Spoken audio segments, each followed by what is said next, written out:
बिस्मिल्लाहिर्रहमानिर्रहीम। अस्सलाम वालेकुम नाज़रीन, आप देख रहे हैं आरिफ हमीद भट्टी यूट्यूब चैनल। अब से कुछ देर पहले वज़ीर आज़म पाकिस्तान ने पाकिस्तान की सियासत को करप्ट माफिया की निशानदेही कर दी। वज़ीर आज़म के मुताबिक पिछले 30 सालों से सेनेट की करोड़ों अरबों रुपए में खरीदो फरोख्त हो रही है। उन्होंने इस मौके पर नहायत जज्बाती अंदाज में वज़ीर आज़म पाकिस्तान इमरान खान ने अपोजिशन खुसूसन नवाज शरीफ को चोर, डाकू और कब्जा माफिया कहकर पुकारा। आज वो थोड़े से जोश खताबत में इल्ज़ामात की बुछाड़ करते रहे। हम तवक्को करते हैं कि हमारे मुल्क का वज़ीर आज़म, अगर उन्हें पता है कि इतने बड़े पैमाने पर करप्शन हो रही है, अरबों करोड़ों रुपए की ज़मीनों पे कब्जे हो रहे हैं, तो वो इसके लिए बहुत बड़ा हाई पावर सुप्रीम कोर्ट के जज साहबान या हाई कोर्ट के जज साहबान का एक कमीशन बनाएंगे ताकि वो कब्ज़ा माफिया की निशानदेही करे कि कब्ज़ा माफिया किस किस जमात से है, इसमें और कौन कौन से इदारे शामिल हैं और कौन कौन से लोग शामिल हैं। क्योंकि आज वज़ीर आज़म का खुद इस बात का एतराफ़ करना कि सब डाकू चोर मिल के, उनके वज़ीर आज़म इमरान खान के मुताबिक, मैं हरगिज़ किसी पे इल्ज़ाम नहीं लगा रहा कि ये सब अपोजिशन वाले डाकू चोर मिलकर मुझ पे तनकीद कर रहे हैं, मैं इसको एजाज़ समझता हूँ। उन्होंने उन पर लगने वाले इल्ज़ाम जो अपोजिशन लगाती है कि वज़ीर आज़म के दौर में करप्शन बनी है, ट्रांसपेरेंसी इंटरनेशनल रिपोर्ट को भी उन्होंने इस सवाल का जवाब तो नहीं दिया। लेकिन नाज़रीन, सवाल ये पैदा होता है जब आपके वज़ीर आज़म खुद कहें कि मुल्क में 30 सालों से सेनेट में खरीदो फरोख्त हो रही है, और यहां तक उन्होंने आज ये कह दिया कि मुझे भी करप्शन की ऑफर हुई थी सेनेटर बनवाने के लिए। तो क्या ऐसे लोग जो भी करप्शन के लिए सेनेटर मुंतखब होते हैं, या जो लोग MPA अपना ज़मीर बेचकर, अपने लोगों ने जो उनको एतमाद का वोट दिया होता मुंतखब करते हैं, उनका ज़मीर बेचकर पैसे लेते हैं, क्या वो अवाम के नुमाइंदे रहने के हकदार हैं? क्या वो सेनेटर जो पैसे देकर लोगों का ज़मीर खरीद कर सेनेट में जाते हैं, आम लोगों की हकूक़ की बात कर सकते हैं? क्या अपना लगाया हुआ पैसा वो 4 गुना 10 गुना नहीं करेंगे? वज़ीर आज़म इमरान खान के मुताबिक ये उन्होंने इल्ज़ाम लगाया है कि एक एक मेंबर को 5-5 करोड़ रुपए की ऑफर हो रही है, और 48 मेंबरों पे वोटों पे एक सेनेटर बनता है। तो आप अंदाज़ा लगा लें कि इस मुल्क में सेनेटर बनने के लिए कितना पैसा लगता है। और जो अपना MP अगर वाकई कोई ज़मीर बेचता है बकौल वज़ीर आज़म के, तो वो आपके हकूक़ का तहफ़्फ़ुज़ क्या करेगा? आपके लिए कानून साजी कौन करेगा? क्या हमने माजी से लेके आज तक सिर्फ इल्ज़ामात की बुछाड़ करके ही अपने मकासद पूरे करने हैं, या इस करप्शन में की दलदल में दसे हुए लोगों को उनके अंजाम तक पहुंचाना है? काश ये होता कि आज वज़ीर आज़म पाकिस्तान साथ ये भी ऐलान करते कि माजी में मेरी 2.5-3 साल की हुकूमत में मैंने आला ब्यूरोक्रेट, आला अफसरान, आला MPA MNA वज़रा, इतने लोगों को करप्शन में नौकरी से निकाल दिया, गिरफ्तार कर लिया। याद रख लें, वज़ीर आज़म आज कब्ज़ा माफिया पर बरसे, और बिल्कुल ठीक बरसे। यकीनन पाकिस्तान में कब्ज़ा में अरबों रुपए मनशियात से ज़्यादा पैसा है, इस बात में दो राय कोई नहीं है। वज़ीर आज़म ने 100% ठीक कहा है। ओवरसीज़ पाकिस्तान से लेके हर पाकिस्तान में रहने वाले की जगहों पे कब्जे हो रहे हैं। लेकिन मेरे सादा वज़ीर आज़म ये भूल गए कि कब्जा कभी पुलिस की पुष्टपनाही के बगैर नहीं होता। एक अफसर बताएं जिन्होंने कब्जा माफिया के इल्जाम पर वज़ीर आज़म ने उनको गिरफ्तार किया हो या नौकरी से निकाला हो पूरे मुल्क में।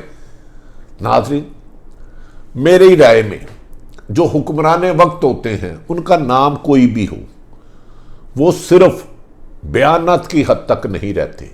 वो असल मुल्ज़मान को पकड़कर कानून के मुताबिक सजाएं दिलाते हैं कि ताकि दूसरे लोग देखकर ये घनघोना करप्शन का, मनी लॉन्ड्रिंग का, कब्जा ग्रुप कंगनोना खेल से लोग इबरत पकड़ें और इससे तौबा करें और आइंदा ये सिलसिला कम हो। अगर करप्शन भी उसी तरह जारी है, कब्जे भी उसी तरह जारी हैं, तो फिर सोचना होगा कहीं कमी तो नहीं रह गई, कहीं इंसाफ करने वाले इदारों के तराजू झुक तो नहीं रहे एक तरफ। क्या लाहौर में वजीर आजम के मुताबिक जो सैफ खोकर बरादरान का घर गिराया है वो पता नहीं 2 अरब या 1.5 अरब का सरकारी ज़मीन पे कब्जा था, तो क्या उस वक्त जो सरकारी अफसर थे वो सोए हुए थे? उन्होंने कानून के मुताबिक कार्रवाई क्यों नहीं की? क्या खोकर पैलेस के अलावा लाहौर में और कोई कब्जा ग्रुप नहीं? नाज़रीन, मैं आपको यकीन से कहता हूं 100 से ज़्यादा बड़े ताकतवर कब्जा ग्रुप हैं।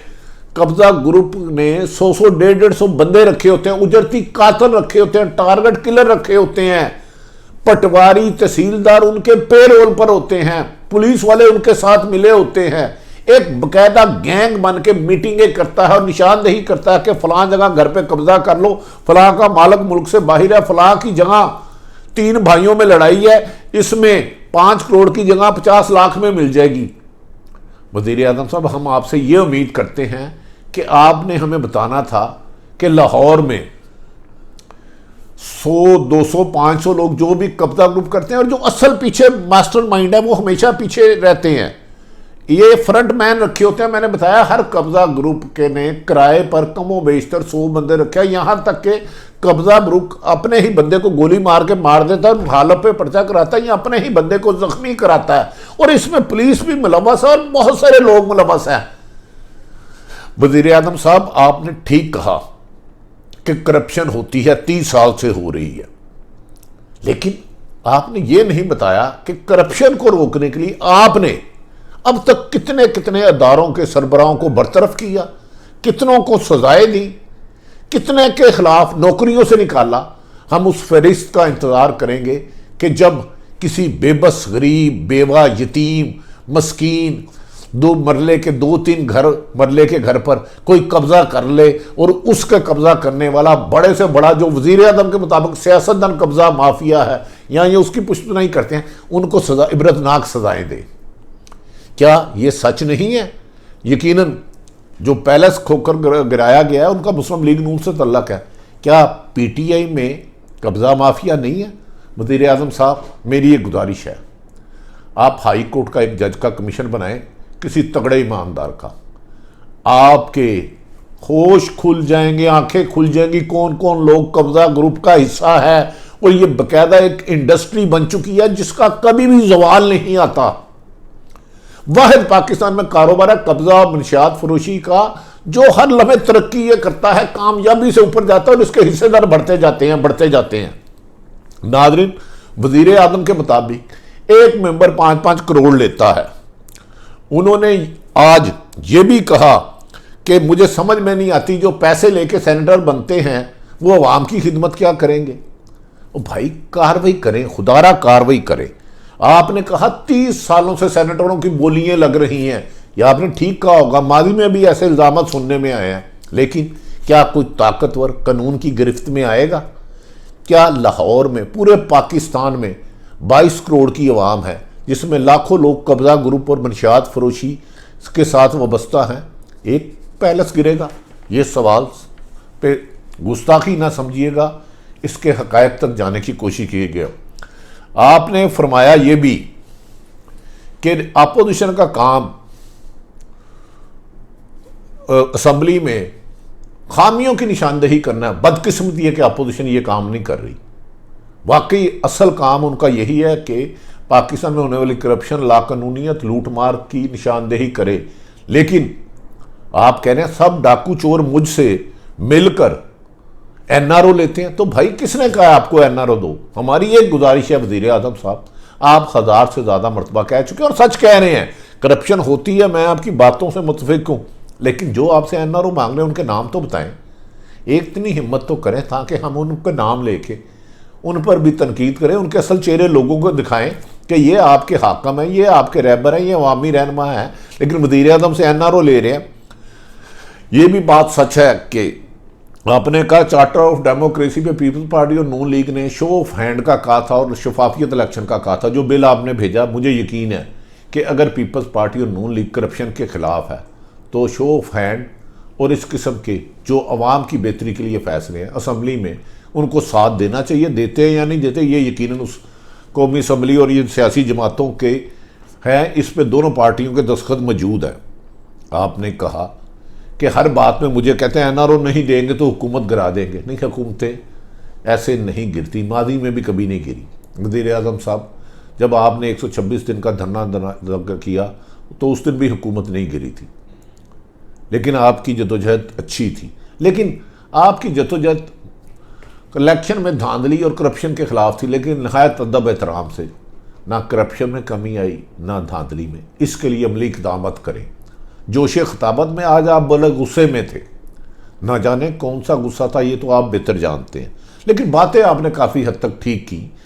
आपने यही कहा, एक भगोड़ा लीडर नवाज शरीफ को कहा भगोड़ा लंदन बैठा हुआ है, तो भगोड़े लीडर को ये सवाल तो बनता है बाहर जाने किसने दिया? वो तो एक मुजरम था, मुजरम तो बाहर जा ही नहीं सकता था। आपने कहा नैब की 34 शिकें तब्दील में से 30 तब्दील करवाना चाहते थे। क्या नैब ने जितने लोग पकड़े सिर्फ मुस्लिम लीग नून के ही हैं? क्या और कोई करप्ट नहीं है? अवाम आपसे सवाल करती है। कब्ज़ा माफिया आपके मुताबिक सियासतदान है या उनकी पुष्टपनाही से होता है? नहीं, पुलिस भी शामिल है और लोग भी शामिल हैं। खुदारा इसे क्रॉसली बोर्ड करे। अगर आपने करप्शन और कब्ज़ा माफिया और मनशियात फरोशी को ख़त्म कर दिया तो याद रख लें, तारीख़ आपको सुनहरी हरूफ में लिखेगी। अगर सेलेक्टेड एहतसाब होता रहा, टारगेट एहतसाब होता रहा, तो शायद ज़्यादा इसके नताइज बेहतर ना आए। अगर खोकर पैलेस ने 1.25 अरब की ली थी तो आपके कुछ साथियों के पास भी अरबों रुपए की जगह है। पीटीआई के जो वबस्ता हैं और इनकी निशानदेही हम तवक्को करते हैं कि आप करेंगे। हमें यह भी यकीन है कि अपोजिशन अब असम्बली में हुकूमत के खिलाफ एहतजाज करना नवाज शरीफ शहबाज तमाम अपोजिशन का हक है, लेकिन असम्बली में खामियों की और अवाम के हकूक़ के लिए निशानदेही करेंगे ताकि ये मुल्क आगे की तरफ बढ़े। इल्ज़ाम दर इल्ज़ाम से हुकूमत में तरक्कियाँ नहीं, दुश्मनियाँ बढ़ती हैं। इख्तलाफ राय की बजाय दुश्मनियों को बढ़ाना जमहूरियत को दागदार करने के मुतराकिफ है। आपने आज वज़ीर आला पंजाब की तारीफ़ भी की और शहबाज शरीफ को भी तनकीद का निशाना बनाया कि शहबाज शरीफ करोड़ों रुपए के इश्तिहार लगा के अपनी तस्वीरें लगाता था और उस्मान बुस्तार मासूम हैं, वो नहीं करते तो अच्छी बात है, लेकिन आवाम को तरक्की चाहिए, खुशहाली चाहिए, अपने बुनियादी हुकूक चाहिए, तालीम चाहिए, सेहत चाहिए, करप्शन का खात्मा चाहिए, लाकानूनियत का खात्मा चाहिए, लूट मार का खात्मा चाहिए, अपने बुनियादी हुकूक चलाइए।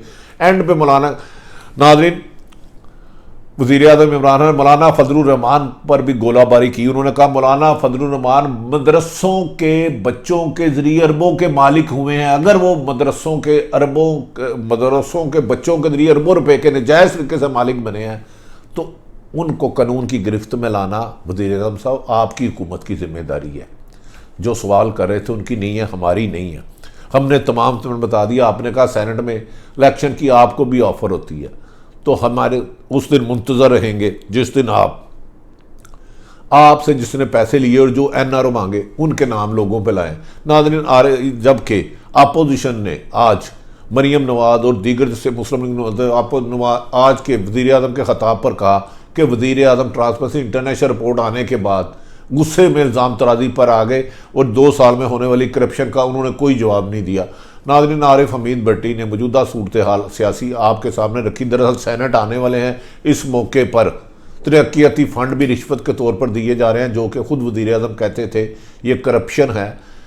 सब अरकान असम्बलियों का काम कानून साजी है। अगर आरिफ हमीद भट्टी का यूट्यूब चैनल पसंद आए तो इसे सब्सक्राइब करें। नाज़रीन, अपने इर्द गिर्द रहने वाले की खुशियों का ख्याल रखें। झूठ, करप्शन, लाकानूनियत के खिलाफ जहाद करते रहें। पाकिस्तान जिंदाबाद।